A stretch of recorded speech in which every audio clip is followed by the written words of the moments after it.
Bonsoir, c'est le plus gros poste de dépense des ménages, celui qui nous préoccupe le plus et qui ne semble jamais cesser d'augmenter. Je parlais des dépenses pour notre logement, pour notre maison. Il faut dire qu'entre les montants des loyers ou ceux des crédits, mais aussi des prix des charges ou encore ceux de l'électricité et du chauffage, nous consacrons chaque mois 1 000 € pour notre habitation. Mais alors, est-ce vraiment justifié? Pourrions-nous payer moins cher? C'est à ces questions que nous allons répondre ce soir. Par exemple, dans le domaine des économies d'énergie, vous allez comprendre ce que cachent réellement vos factures de chauffage. Et vous allez découvrir les nouveaux bons plans qui existent pour faire des travaux d'isolation sans que cela ne vous coûte, écoutez bien, plus d'1 €. Dans le village d'Halluin, au nord de la France. Cette maison est en plein chantier. Et c'est un grand jour pour les propriétaires.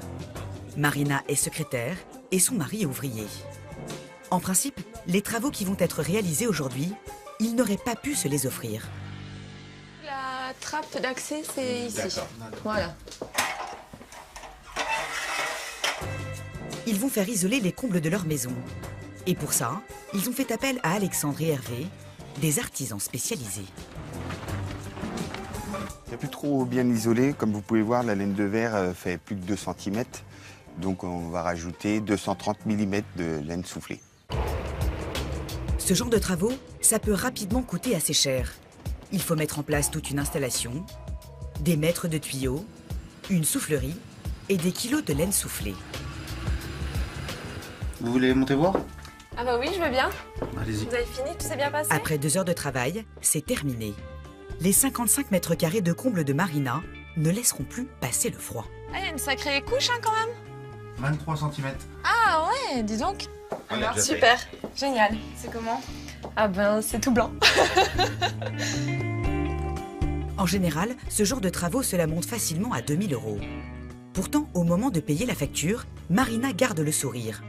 Car en faisant appel à ses artisans, elle sait qu'elle va avoir droit à une ristourne exceptionnelle. D'ailleurs, elle ne sort pas son chéquier, son porte-monnaie suffira. Car pour les travaux d'aujourd'hui, elle n'aura à payer Voilà. qu'1 €. S'il vous plaît, merci à vous. 1 € pour l'ensemble des travaux. Un tarif à peine croyable. À tel point que Marina a cru au départ qu'il s'agissait d'une arnaque. Au début, j'ai cru que c'était impossible parce que c'est vrai que des combles à 1 €, on hallucine un peu quoi. C'est vrai que c'est assez surprenant. Ça paraît tellement gros. 1 € c'est l'euro symbolique, donc et puis en fait ça s'avère que c'est réel quoi. En 2 ans, l'offre à 1 € a déjà profité à 3 500 ménages en France. L'objectif est d'en atteindre 10 000 d'ici 2016.